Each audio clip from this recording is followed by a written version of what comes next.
Elly De La Cruz is the most important piece in a potential 2025 playoff run. We're going to tell you why on today's Locked On Reds.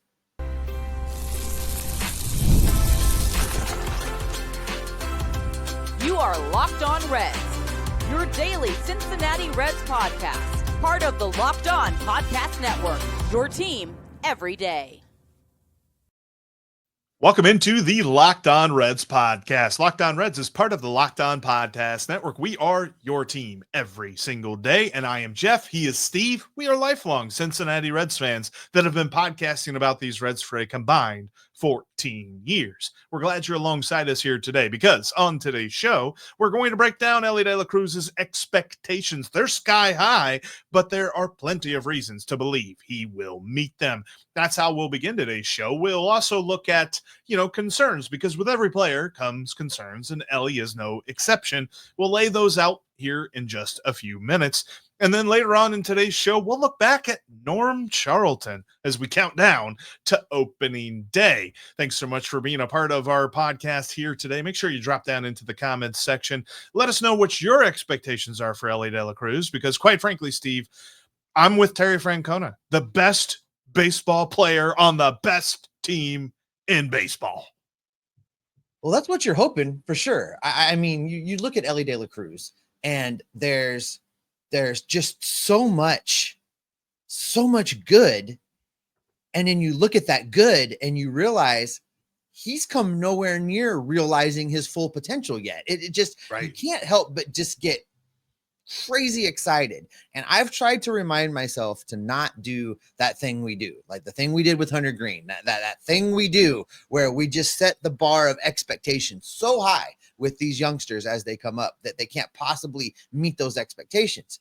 But we've done that to some extent with Elly, and he's met those expectations in a lot of ways. So I'm looking real forward to what he has to offer this team in 2025. I said it there in the cold open, Jeff. He truly is the most important piece of the machine that is the 2025 Reds. And if the Reds are to be a playoff team, it begins with Elly De La Cruz continuing to build on that MVP type performance that he delivered last year.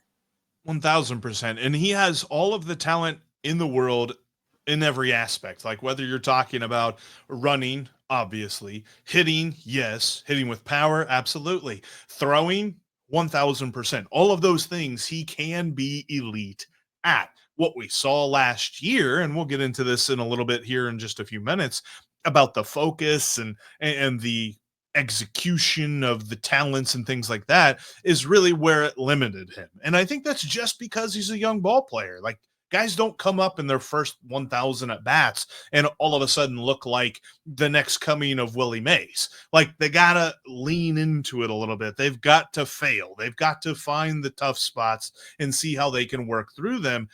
And to his credit, as he might experience a slump here or there, they're mini slumps. They're not like, month-long things. They're not what Noelvi Marte dealt with coming off the PED suspension, where it just felt like those other 82 games that he did get to play, we never saw him.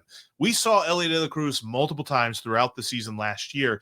And I think what he does to kind of connect the dots and become the superstar we see him to be is just to consistently have a very awesome season all the way through, where it's, yes, his star burns really bright at certain points throughout the year, but the times in between that, he is a very solid player as well. I think that's what we see him really reach his expectation doing this season. Well, let's talk about what he did in his first full year, Jeff. You mentioned the 1,000 at-bats for over the course of 2023 to 2024, 1,006 at-bats. Last season was his first full year, 2024, OPS plus of 119, so 19% better than league average in his first full season. Slash line of 259, 339, 471, 25 home runs, 76 RBIs, led all of baseball with 67 stolen bases. Now, I know people are going to come back right away with, yeah, he also led all of baseball in strikeouts with 218. That is also true.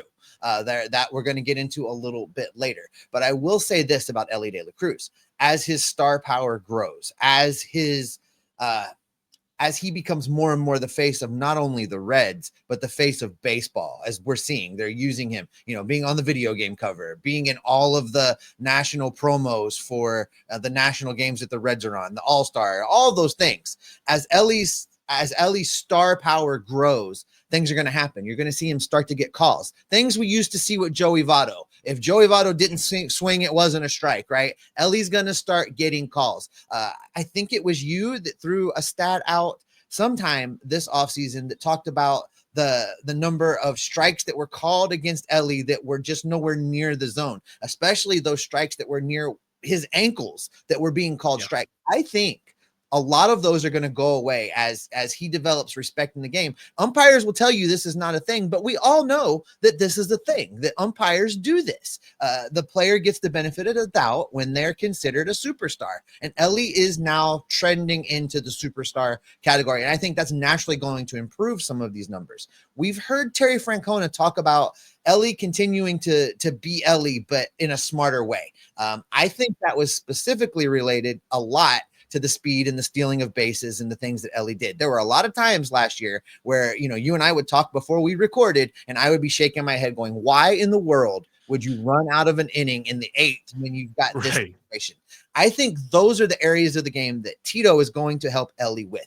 Elly's going to get his steals. He's going to get 70 steals at least. His steal total is going to go up. His caught stealing percentage-wise probably remains close to the same, but he's going to steal in better situations. Those numbers are going to go up. It's going to put him in position to score more runs. It's going to allow the Reds offense to score more runs. It's just naturally going to help this team be much more competitive because Elly is going to play smarter baseball. We're going to see the same thing in the field. Tito is going to require Elly to put in the work defensively. And I think that is an area where we heard Tito ask Elly, do you want to be held accountable? Those are the areas Tito was talking about. Smart baseball decisions when you're stealing bases. Smart play when you're in the field. No more Olay, no more not breaking down on a ball. Elly's going to have to play defense the right way as well. And Terry's telling him, you do that, you're my shortstop. And I think this is something we haven't really talked about a lot, at least not like focused in on this offseason. I think David Bell was fired and Terry Francona was hired because of Elly De La Cruz. I think they saw his progression throughout the season. I think they saw that, yes, he has that superstar talent. And make no mistake about it, he's got all the talent in the world. And the improvements that he needs to make is just fitting that talent into the right spots, making sure that he exercises that talent when he needs to in the right opportunities. Terry Francona is all about that. That's where he got Jose Ramirez to his stardom. That's where he got guys like Dustin Pedroia, and that's where he got guys like Manny Ramirez to their spots. Like, he knows how to connect the dots for a young, talented superstar, budding superstar, connect the dots to actually make him a superstar. Let me and get him to where ask he you can this. Yeah. Let me ask you this, because I think Elly's going to get better. I think a lot of these numbers are going to get better. I'm not particularly worried about a regression from Elly. As I mentioned, he was 19% better than league average in 2024, 8th in MVP voting and an all-star. What I want us to be reasonable, Jeff. I want us to set expectations, but not set them so high as that the only way we consider Elly to have had a successful 2025 is if he wins the MVP, he hoists the World Series trophy, and gets 17 endorsement deals along the way. That's not what I'm looking for. But what is a reasonable expectation for, say, OPS plus WAR for 2025 out of Elly De La Cruz? I'd say reasonable expectation for him, OPS would be 125, and okay, that's where I'm at. And WAR would be like 6 to 7. Okay. Reasonable, which is an MVP quality caliber. Season. I mean, really, if we're talking about it. But that's who he is, and like, I mean, if you even want to get a little bit deeper, I'm thinking 30-70 is easy money, and I think I want to say, like, going back on his FanDuel numbers, I think his over under on homers is like 24.5. I think so that's at where he was. I think that he's going over on that too because of some certain things. And it's really where I kind of want to refocus in our conversation a little bit here, because I think that there are some key things that he can answer people's concerns with in a very functional, in a very almost, formatic way, some things where he can just fit his talents into a certain spot rather than develop something that he doesn't already have. He has the talent to do everything. It's just putting it in the right perspective. And I think he can do that. We'll talk about that. Yeah, right. Because it's not all rainbows and kittens around here, kids. We're gonna talk about the real concerns. There are some things Elly does need to improve. There are some things that could be better, and we're gonna talk about all of those things coming up next. In sports, having a winning strategy is everything. It's how the best teams make it to the Super Bowl, the World Series, and the Olympics. The same goes for life. Having a strategy like life insurance from Select Quote can protect your financial legacy and keep your family future secure. Select Quote makes it easy to find the perfect life insurance policy. As one of America's leading insurance brokers with nearly 40 years of experience, they've helped over 2 million customers find $700 billion in coverage since 1985. What sets Select Quote apart is their personal touch. Unlike other brokers that offer one-size-fits-all policies, their licensed agents tailor coverage to fit your unique needs.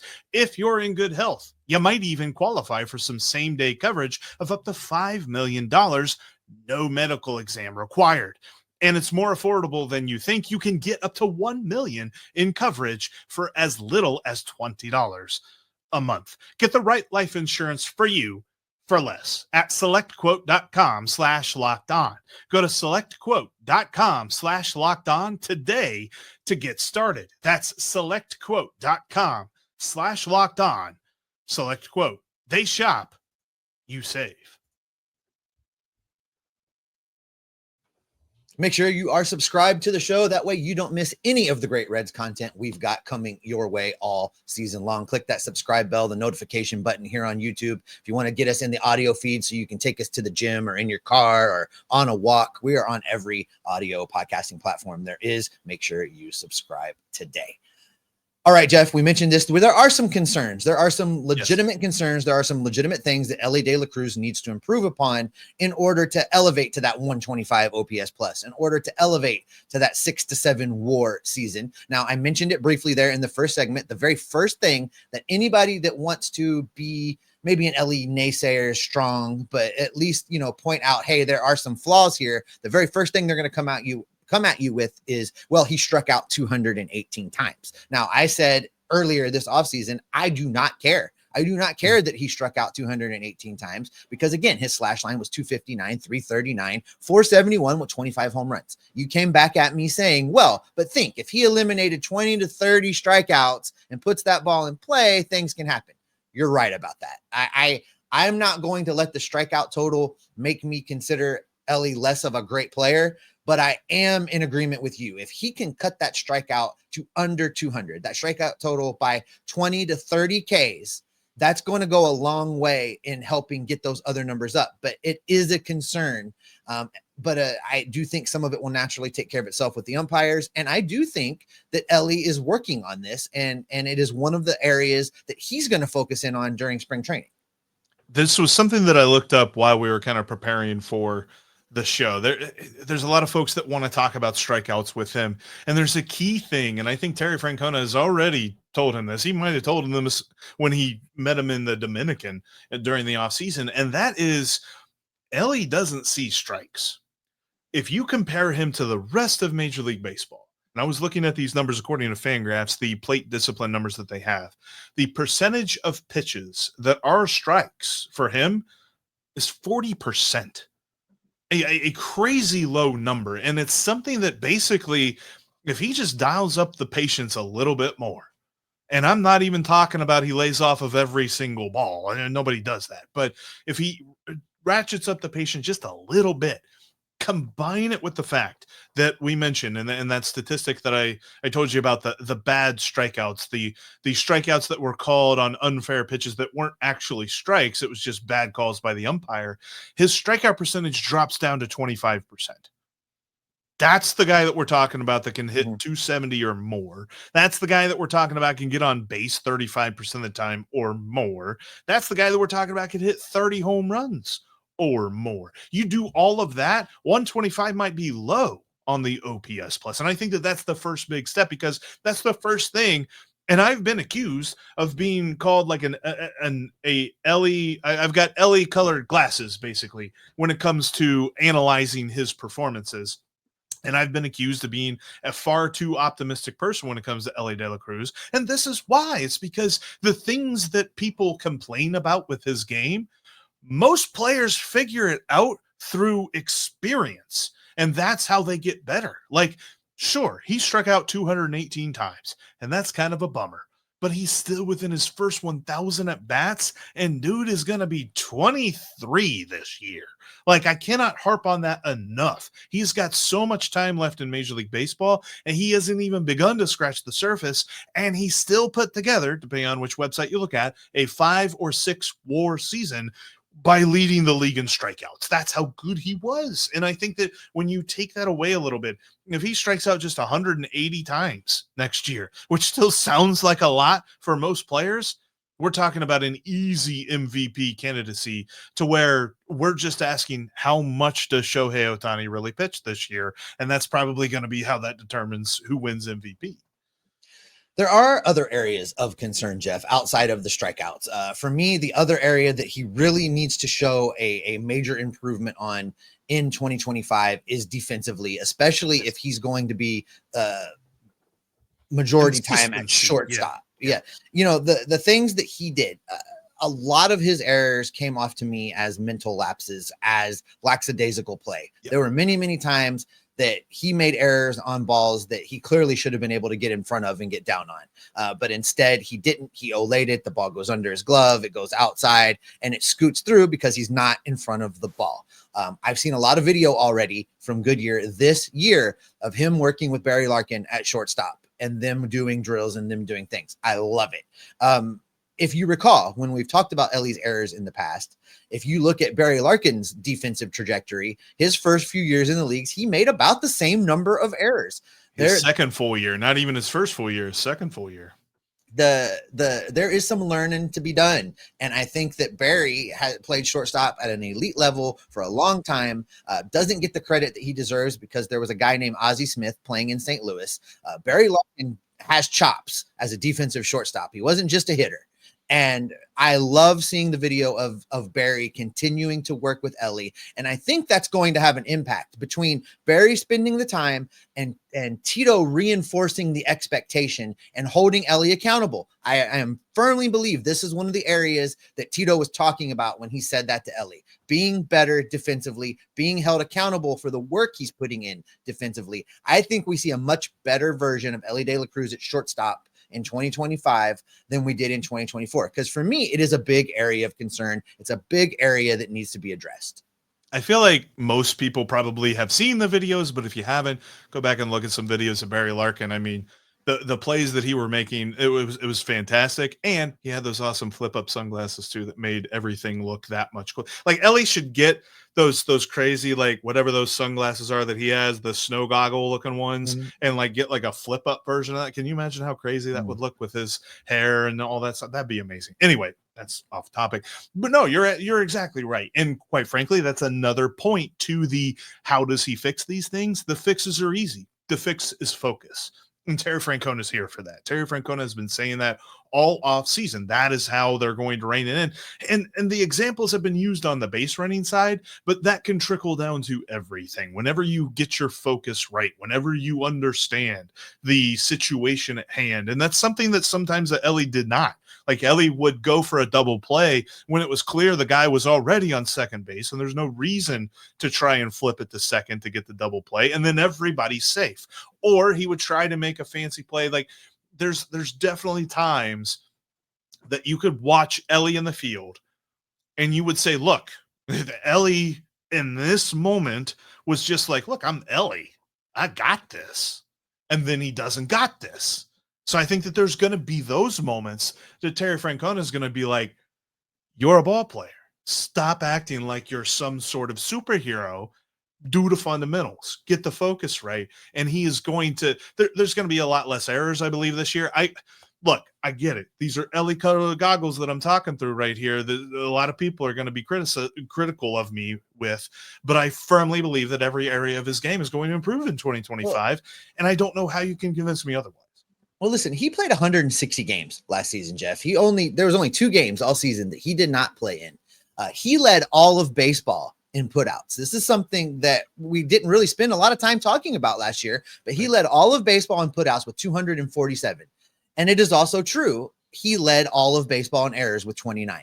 I don't see any scenario where that number does not come down. I can't fathom that he still leads the league in errors, given the amount of focus and attention that's being paid to this right now. He's just going to be better.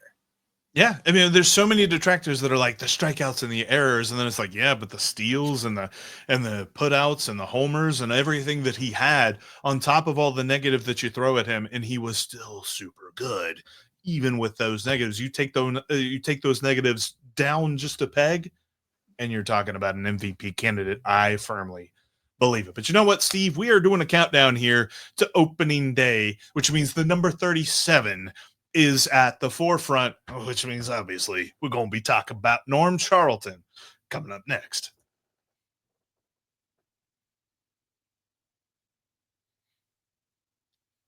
If you can't watch us on YouTube, you can listen to us on your favorite podcasting app. Seriously, we're on all of them. Make sure you subscribe today. All right, Steve, we're going to kind of pick something back up. We did this last spring training where we counted down to opening day. We looked at the number of days to now. So now, you know, there's 37 days to opening day officially.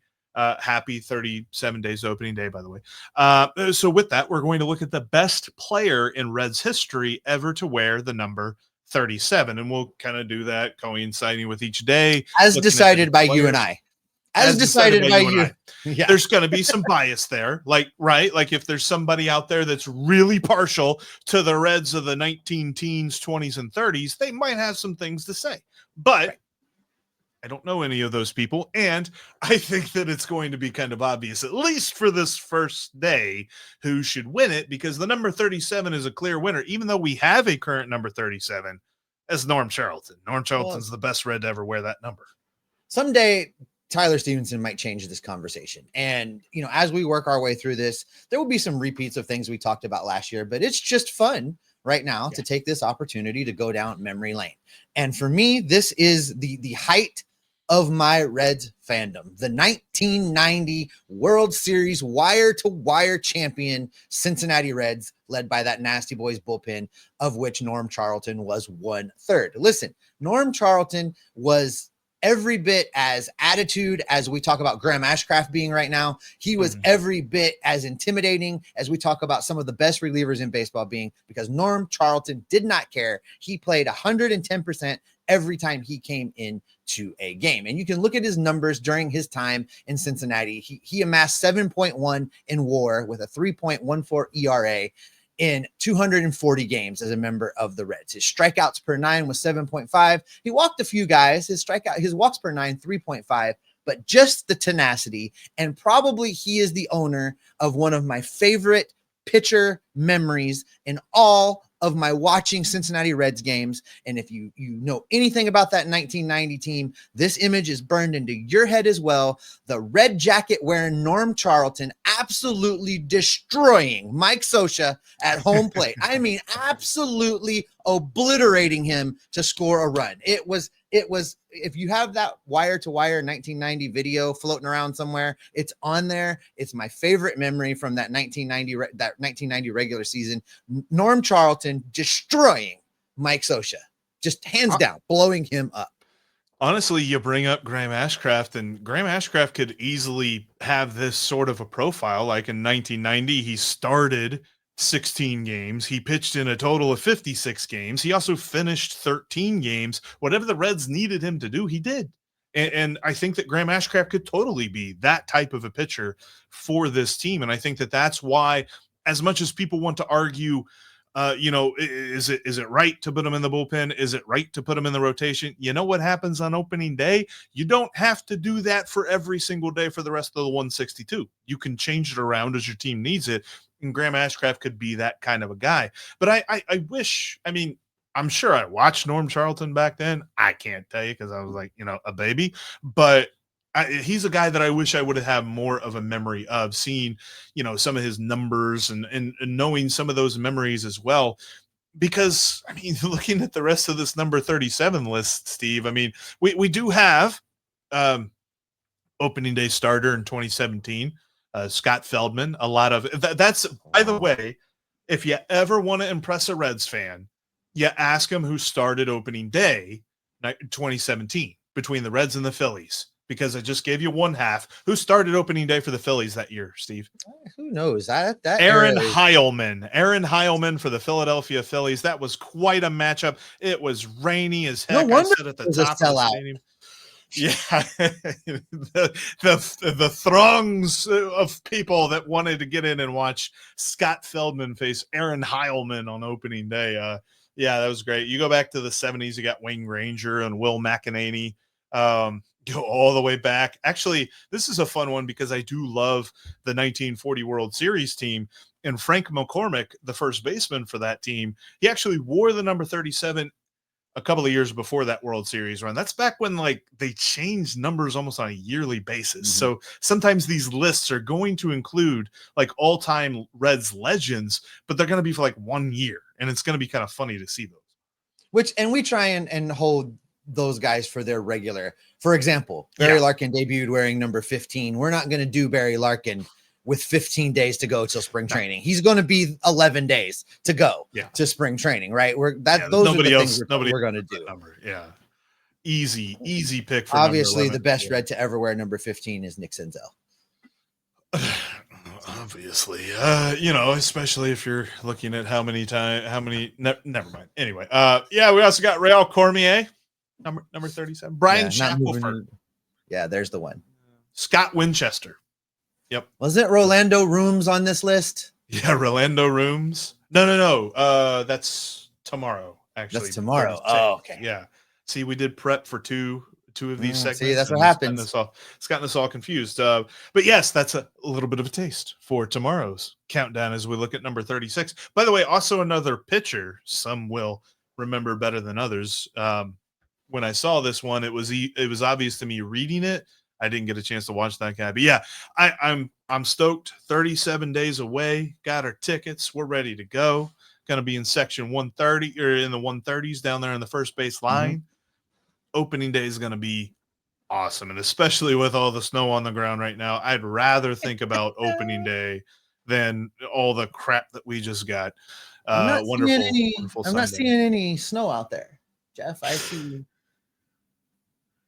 Palm trees look good. Volcanic ash? No, I see palm trees.